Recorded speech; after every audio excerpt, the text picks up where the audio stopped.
if you want to protect your business and you have this law out there and you have the right to invoke this law, then have everybody sign it.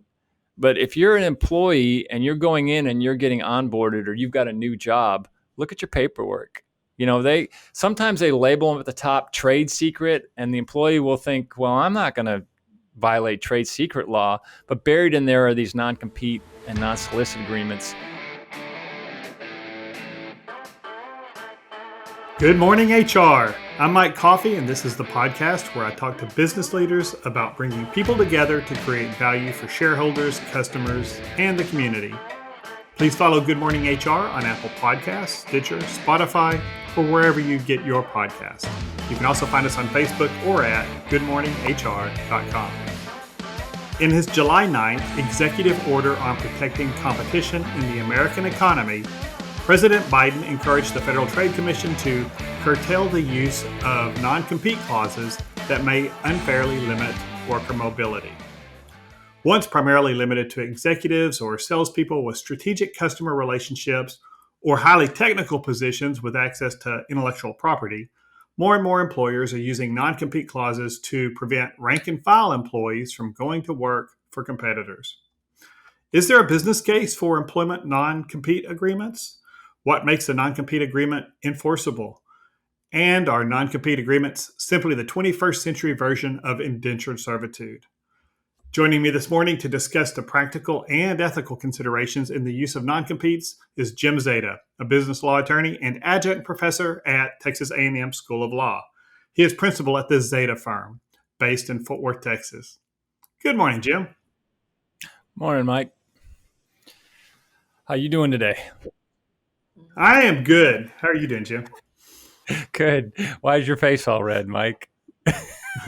I spent the weekend in Santa Barbara and, as ever, thought I didn't need sunscreen because I'm from Texas, and I was wrong. So, yes, I'm a little beet red. California, by the way, speaking of non-competes, is the only state in the country, well, there's 3 of them, but it's the primary one that does not allow non-compete agreements.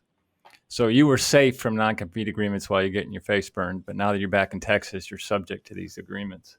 Okay, well, that's the bigger issue there is nobody really wants my business. So, but it used to be commonly believed that non-compete agreements are largely unenforceable everywhere. So walk us through that history. How did we get from when I started in HR 30 plus years ago to when everybody said, oh yeah, don't even waste your time with a non-compete, to now where cashiers are getting them? Yeah, so I've been a lawyer for 32 years. You've been in HR for 30 years. When we started, there was no such thing as a non-compete law. What it was is judges would come in and look at non-compete agreements that businesses entered with their employees, and the judges would make a decision as to whether the non-compete was valid or not. So when I started at a big law firm, one of the very first things I was tasked to do was to go down to the court and talk to the judge and say to the judge, hey, I represent big business and I've got a non-compete with Mrs. Smith and she's going out and competing against us. Can you please enforce it? And he would say, Mr. Zadeh, why are you trying to keep Miss Smith from making a living? And I would say, well, Your Honor, she signed this contract. And he said, no, I'm not going to keep her from making a living. And then the big business picked up on this and started enacting statutes. And when they enact a statute, then you go in front of the judge and you say, Judge, I've got this non-compete and it complies with the statute and you have to enforce it. And the judge doesn't have any opportunity to undo it because now he's got to follow the law. So when that started to happen, business figured it out and they started passing these non-compete laws about 30 years ago throughout the country, going state by state. And currently right now, there are 47 states that allow some sort of non-compete agreement. There's 3 states that do not, or DC is not a state, but it's California, District of Columbia, and of all places, North Dakota don't allow non-competes. But all other states allow non-compete agreements in one form or another. So really for about the last 5 or 10 years, non-competes have been enforced against everybody from the janitor all the way up to the CEO. And now there's kind of a backlash. And so what you're seeing with President Biden and what you're seeing with some other states is they're saying, wait a minute, these non-competes are really kind of messing up. Like if we're having a cup of coffee and the server comes and serves us, that server could be subject to a non-compete agreement. They couldn't go work down at the coffee shop 2 miles away because their employer decided to make it so they couldn't do that. So some states, 8 of them as of now, have said if there's a low wage worker, they're not subject to the non-compete. And then you have at the federal level with Biden kind of directing the FTC to say, let's look at these non-competes and see if there's something we can do on the federal level. As you know, Mike, at the federal level, it's not, nothing gets done. And so right now with the FTC, we'll be looking into it, but I don't see a federal statute coming in. So it's up to the states to do it piece by piece. And that warms my little libertarian HR heart. But let's go back to, let's get into all eventually get into the pushback on these. But what makes an enforceable non-compete? Are there limitations that need to be in a non-compete, or can I just say you can never work in the background screening industry ever again for the rest of your life? Yeah, there's got to be some limits on them. Obviously, you can't say you can't work anywhere in any job ever again. That wouldn't work. So most states have 3 kind of limiting factors. One is how long it can be. So like in Texas, there's been some courts that have upheld up to 5 years long. I don't think that's fair. I think 1 or 2 years is pretty standard. The next is scope. So that is, what's the area? Like, can you do it just for restaurant workers, or can you just do it for tech workers? Or in medical, can you just have the doctor not work within, his particular field or her particular field? And then the last one is geography. You can't make it for the whole world. So what's a reasonable geography? Now, reasonable for a doctor in Texas is like 4 to 10 miles. Reasonable for a salesperson who has national accounts could be the whole country. So those are the 3 things. The other kind of thing that you need to have, at least in Texas and other states, is it needs to be ancillary to an otherwise enforceable agreement. What that means is you need to have another agreement in addition to the reasonable non-compete. Businesses have gotten around it, courts have gotten around it, and really kind of taken that requirement, and it's rarely used anymore. But that's what you need to have something that's a valid non-compete. But so that ancillary agreement, would that just be an employment context? I mean, the agreement is that you come to work for me and I pay you? No, it's not that. It's not that wiped out, but it is. For example, there was a case that came out where a guy was getting some stock, and they said, well, that was enough. There's the usual one is you get training or you get access to trade secrets. Those are the usual otherwise enforceable agreement is, hey, we will give you training in exchange for the training. You give us the non-compete agreement, that kind of thing. Okay, so it's like consideration for the agreement to not to compete. Pretty much, yeah. But you said that increasingly those are going away. I mean, I don't know what the side agreement would be for restaurant staff or just your basic admin clerical position. That's the thing, right? So those 8 states are coming in and saying this isn't right. A janitor, there's cases of janitors that have been subject to non-compete agreements. And that's why you have these 8 states saying you can't do it for low wage workers. You can't do it. The distinction I make is operations and sales. I get it. If you have a sales guy or sales lady who you have put a lot of time and energy into and established national accounts, and they control 30% of the sales of the company, and they can walk out tomorrow and take all those customers, I get that that's what a non-compete is designed for. But if you've got someone in operations and accounting, how are they going to hurt the company if they leave? I mean, you can typically find someone else to do that job, and they're not going to go out and steal a bunch of business from the company. So I think that's kind of the trend. They haven't got all the way there yet on distinguish between sales and operations, but that's kind of the thing I use in the court with the judges. If I have someone in operations saying, how's Ms. Smith going to hurt if she leaves? So what happens now if you actually, an employee is subject to a non-compete and they leave that employer and decide, they're going to go into the same role with a competitor, even though they've got a non-compete? What's the recourse for an employer who wants to enforce that non-compete? Right. So that's the things I get questions for all the time. That's what I get. Employees call me and employers call me. What can I do? The first thing is from the employee side, don't tell your employer where you're going to work. Don't put it on LinkedIn. Don't let anybody know. If they don't know where you're working, then they can't figure out that you're competing against them. And some knuckleheads go out there and blast it on Facebook and LinkedIn, and they're just asking for it. But second is, what typically happens is if an employer finds out that employees competing, what they'll do is go to their lawyer, and their lawyer will tell them, okay, here's our options. Number one, we can do a demand letter, a shot across the bow. That'll cost you $500 to $1,000, unless you're a big firm in Dallas, and then that's And what's a maybe a lot demand more. letter? Tell it. A demand letter. What would be in that demand letter? So, for example, Mike, you have an HR company, and you go out and you work for another HR company. So, your former employer comes to me and says, "Hey, I don't want Mike working for this new company." I write a letter to the new company and to you saying, "Cease and desist working at the new HR company. You're in violation of the agreement, and if you fail to cease and desist, we will sue you." That's what the demand letter says. And, oh, by the way, you're damaging us. And if we sue you, we're not only going to get an injunction to prevent you from going forward and working with that company, we're going to get monetary damages against you and a judgment against you.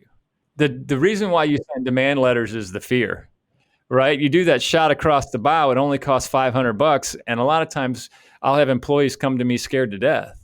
And they say, oh my gosh, this company's going to sue me and all this. And I tell them, wait. Are they really going to sue you? Because let me tell you what the employer's lawyer has to be telling the employer, and that is, look, it's going to cost between $10,000 and $15,000 just to get a temporary restraining order. And if they get a judgment against you, Mr. or Mrs. Employee, can they collect it? Because in Texas, your house is exempt, your car is exempt, up to $80,000 worth of personal property is exempt. They can't collect a judgment against you. So they are literally wasting $10,000 to $15,000 just to get a temporary injunction, and that they will never be able to get back. They're just throwing money into a campfire. And so a lot of times the employers will just say, send the demand letter, scare the hell out of the employee, maybe they'll stop. And then that's it. That's all I want you to do. So employees, if you're out there, why would they send the demand letter to the new employer? Is it enforceable against that employer? It is not. So you send it to them just to scare them. It's just another scare tactic. So if I'm the new employer, though, if I have any kind of guts as a new employer, I would tell the old employer, you have a unenforceable non-compete, because most of them can be picked apart, and you're tortiously interfering with my contract with my new employee. What are you doing? And I threaten with a counterclaim. So I've done that in the past. So that's some of the things you can do. So let's say the employer's serious, the former employer is serious and really wants to enforce this. They send the demand letter, and the former employee shoots them the middle finger and just continues going to work at the new place every day. What do they do then? Then they have to file a lawsuit, and they have to get a temporary restraining order. And in order to get a temporary restraining order, you have to have evidence attached to your lawsuit.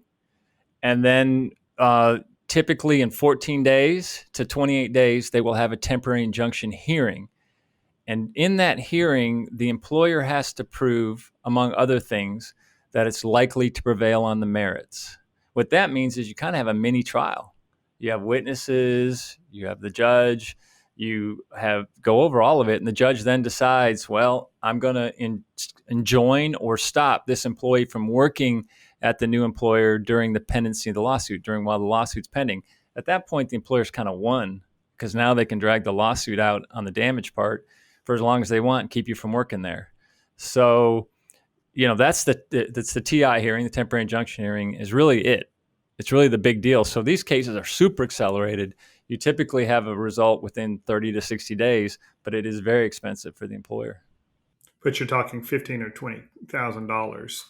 If you're talking, and if you're talking CEO level, or C-level employees, then one of the typical tactics is to extend the temporary injunction for maybe 30 days to allow discovery, which means depositions and documents and all that. And then you get into the mid 5 figures and sometimes as high 6 figures. And if the what is the judge's criteria when they're looking at that temporary injunction, to decide if they're going to award that? Are they examining the whole non-compete agreement and really going? I mean, you said this is like a little mini trial, but are they really making a decision then on the merits, or is it just, is there any evaluation as to what the damage would be if this former janitor from employer one was a janitor for employer two? Is the judge even concerned about what the impact to the former employer would be, or is that even an issue? So the standard is likely to prevail is one of them. So the likely to prevail is why you have the mini trial. Are they likely to prevail? Doesn't mean they win. It just means that the employer is likely to prevail. And that's why you get all the witnesses. That's why you get all the deposition testimony. It's interesting. The judge looks at the non-compete, and that's, as an employee lawyer, I do it on both sides, but as an employee lawyer, that's where I pick apart the non-compete. That's where I'm like, Judge, you've got it, you've got it, a scope of services for a janitor. You have them that they can't work in the tech field. That's not a reasonable scope. Or you have that the janitor can't work within 100 miles of this place. That's not a reasonable geography. And you start picking apart the non-compete in the court, and that's what you do on behalf of the employee, and employers hate when you do that. And a note to employers, don't get your non-compete agreement off the internet. I've had a couple of those where I've had represented the employee, and man, we've just destroyed the non-compete agreement in court. And it costs the employer a lot of money to get there. And the one case I had with that, they eventually dismissed the lawsuit. What are the issues there? The issues are the scope, right? I mean, if you just have this general non-compete agreement and it says anywhere in the United States and you got a janitor, what do you mean the guy can't work anywhere in the United States as a janitor? That doesn't make any sense. That's not reasonable. It's 5-year non-compete. That's not reasonable. Things of that nature. Or they don't describe the type of work that the employee does very well. So they just say this employee can't work in tech services, and he's somebody who doesn't work in tech services. Things like that. That's where you pick up on them. So let's say the employer gets that injunction, and that's a temporary injunction. But in order to really maintain it as enforceable, do they still have to pursue the lawsuit? If they if the lawsuit isn't pursued beyond that injunction, is it a moot point for that employee if they don't go all the way? So what usually happens at that point is the employee figures out they're going to lose. And so at that point, the employee just stops working at the place that they worked at, which is what the employer wanted in the first place. And that's usually where they go away. They settle because the employer now knows that they can't collect from the employee.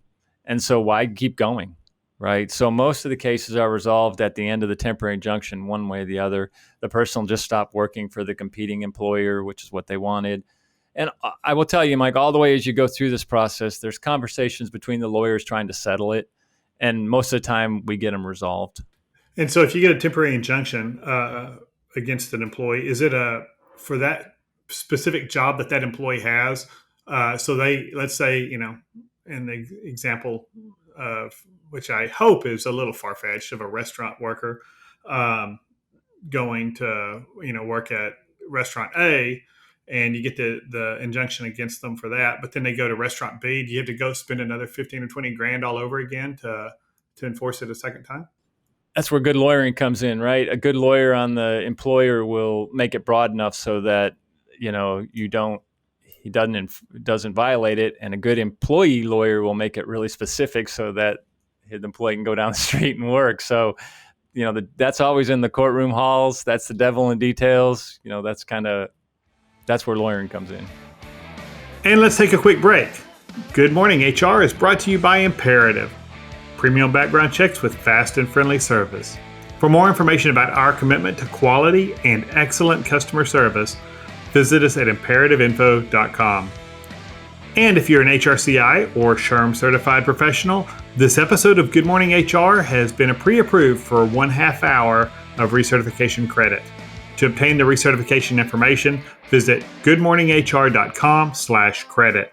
Select episode 1, our employment non-competes enforceable and ethical with Jim Zadeh, and then enter the code word ZADEH. That code word is ZADEH, ZADEH. And now back to my conversation with Jim Zadeh. So let's get into where should an employer seriously consider implementing a non-compete? Well, that Mike, and that's I think you have opinion on this too.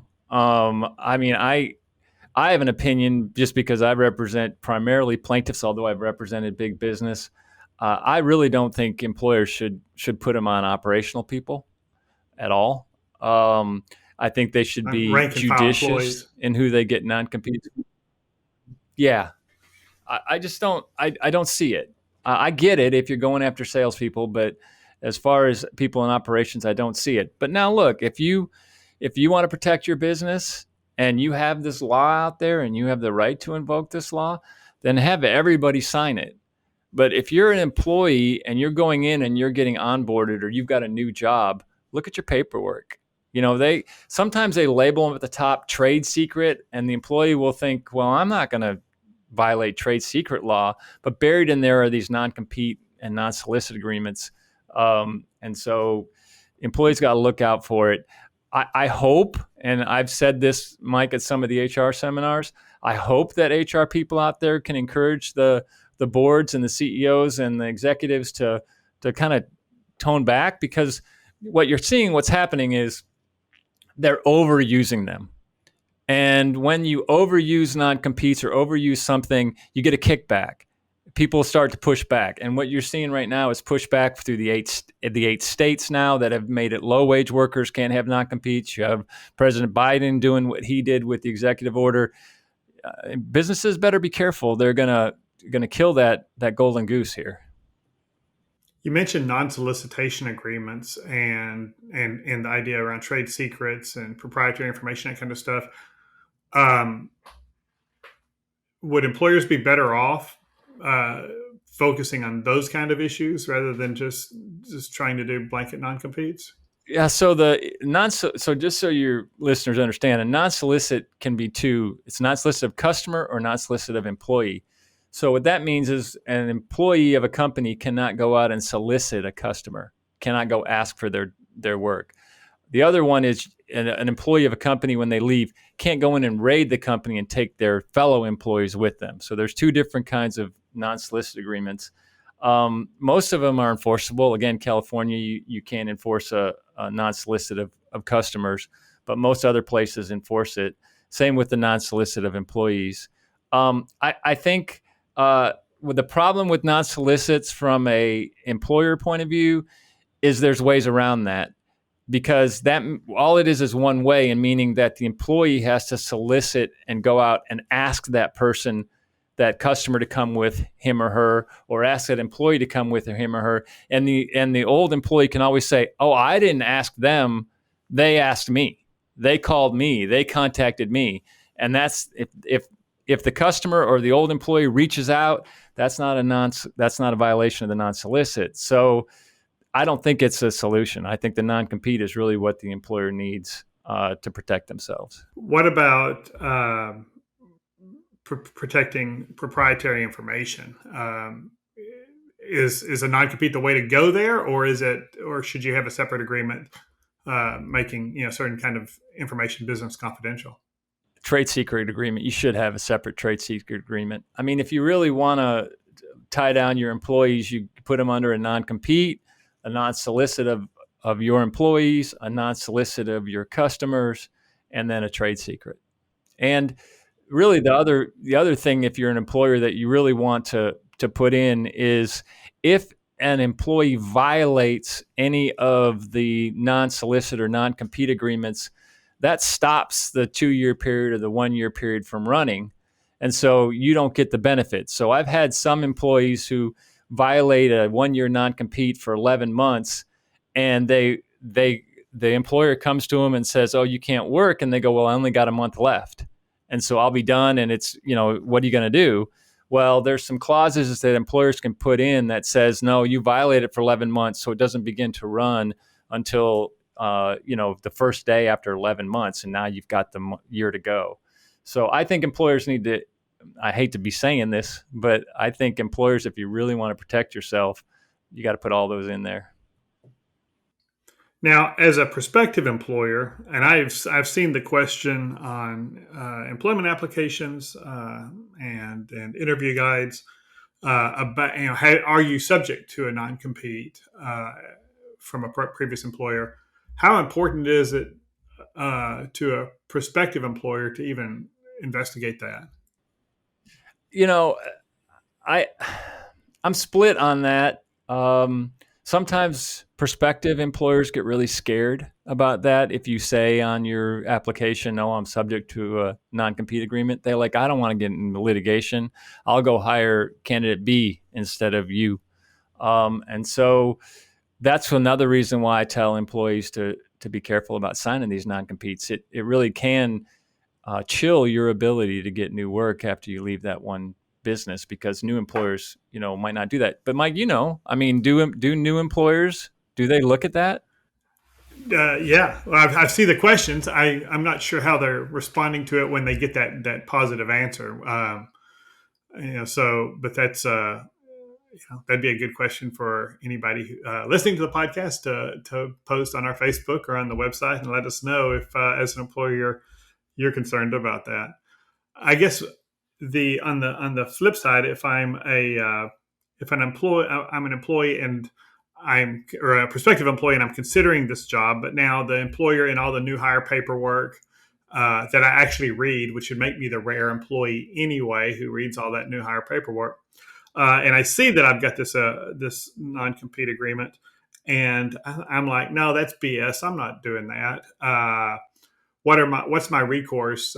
Can they, you know, can they not hire me just because I refuse to enter into this agreement with them? Sure. They can choose not to hire you if they don't want to hire you. And, it's rare that I get phone calls from employees who are looking at their new hire work and find the contract and don't sign it. I just had one last week, and I'm working and we're negotiating through the non-compete agreement with the employer. But most of the calls I get is when an employee is thinking about leaving a company and they all of a sudden realize they're subject to a non-compete. And then they realize they've got golden handcuffs and they say, what do I do? At that point, I look at the non-compete. I tell them whether it's enforceable or not, in my opinion, walk them through the practical side of it. And this is interesting, Mike. I think it's interesting. What I always ask is, what's the ego of the person who's going to make the decision as to whether to file the lawsuit? What really happens in these cases is whether or not a lawsuit is filed depends on the ego of the president or the CEO. If they just want to show we're a tough company and we're going to enforce our agreements, then they go ahead and spend the money on the lawyers. But if they're nice people and they're like, look, this person worked for us for 5 years and did a great job and gave service to our customers, and they're really not going to hurt us over there, I don't want to hurt them.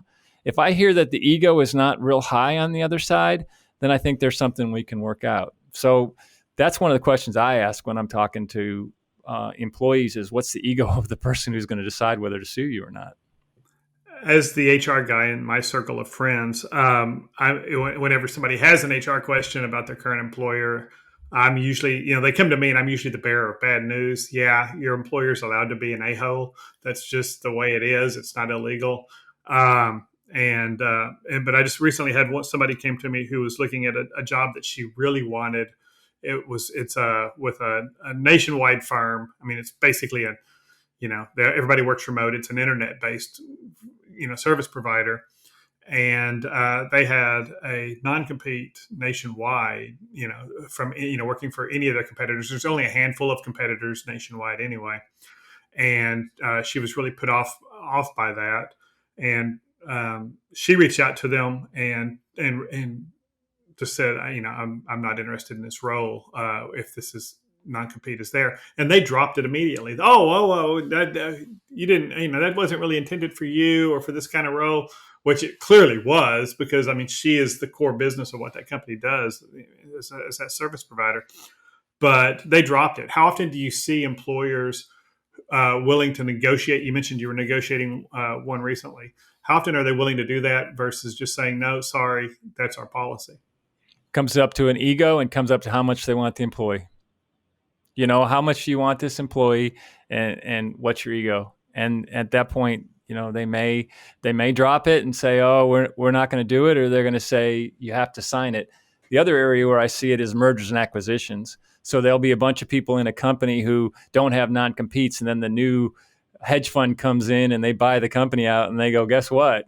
Everybody here needs to have non-competes. And at that point, you got to go to the hedge fund and tell the hedge fund, I'm not going to have one, or I'm leaving. And you have the right to leave because you don't have a non-compete. But those guys are sharks. So they'll probably make you sign it or fire you.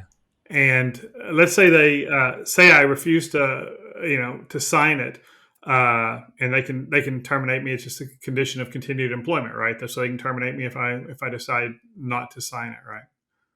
But yeah, they especially can't if you're in that close it. Yeah, in an outwith state. So, is there any difference between enforceability or the kind of consideration you have to have on the pre-employment or the agreement, the non-compete that you enter in at the time of initial employment versus one if one of our listeners goes back to goes back to the company and says, holy crap, we've got to, these at least these 5 positions we really need to have non-competes. Let's email them to everybody and tell them to sign them. Is there any difference in the consideration or that ancillary agreement requirement for existing employees? I think there is. There's not any difference in the law, but practically speaking, I don't know that there's any consideration that's offered when you send that email to those 5 employees. What are you giving those 5 employees to give you that agreement other than continued employment? And that's exactly what the ancillary agreement requirement is set for. So if you're an employer and you want those 5 people to sign, you got to offer them additional training, something of value. Whether it be more trade secret information, just something you've got to give them in consideration of that additional agreement. And from a practical point of view, I've seen plenty of employers over the years who get a bee in their bonnet about some issue, create a new policy or a new handbook thing and expect everybody to sign it, and maybe haven't really thought through the practical aspects of how we're actually going to implement this and what it's going to mean for our employees. And even if they're successful in getting everybody to go along with it, they damage that employee goodwill and that level of employee engagement, and they're just not going to get that discretionary effort that we're all looking for from our employees. They're going to get people who are just less committed to the company, more likely just to come punch the clock and do the basics, and not make that personal investment in their employer. The other time I've seen employers get religion is when they have that conversation with their lawyers about how much the TI is going to cost. And when they hear the $10,000 to $25,000, all of a sudden they're not so interested in enforcing that non-compete. But even if they're not willing to really enforce it, just having them probably intimidates a fair number of, it raises the bar for that employee to leave, I guess.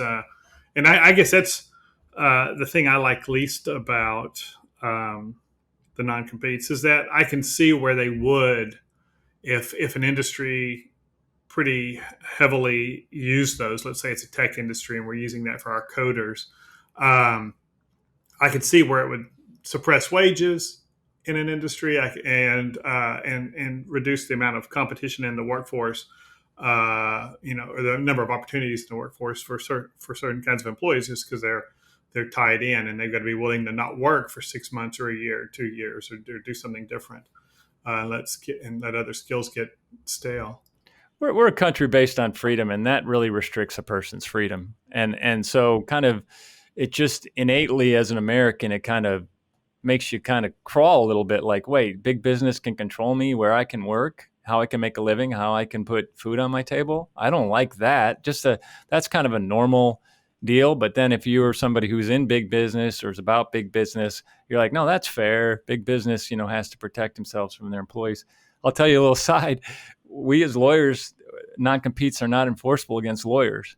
And the argument is that under our ethical rules that the client has to have the ability to choose the lawyer that they want, regardless of who it is. They should be able to choose who they want, and a non-compete would prevent that from happening. That's garbage, because a doctor should be, a patient should be able to choose what doctor they want, but a non-compete can come in there. So somehow the people who made the laws made the rules so that it favored them as opposed to everybody else. So, well, a lot of our legislators are attorneys. So, That's right. and you put the defense bar and the plaintiff bars, both lobbies together. And as much as they like to complain about big business, but there's a lot of power there in the combined Yeah. industrial legal complex. So, but anyway, well, thank you, Jim. That's all the time we have this week. I appreciate you joining us. And thank you, listeners, for being a part of this today. You can find previous episodes, show notes, and contact info for our guest, including Jim, at goodmorninghr.com or on our Facebook and Instagram feeds. And don't forget to follow us wherever you get your podcast. Rob Upchurch is our technical producer, and Imperative's marketing coordinator par excellence, Katie Bautista, keeps the trains running on time. And I'm Mike Coffey. As always, don't hesitate to reach out if I can be of service to you professionally or personally. And otherwise, I'll see you next time. And until then, keep your chin up and think big thoughts.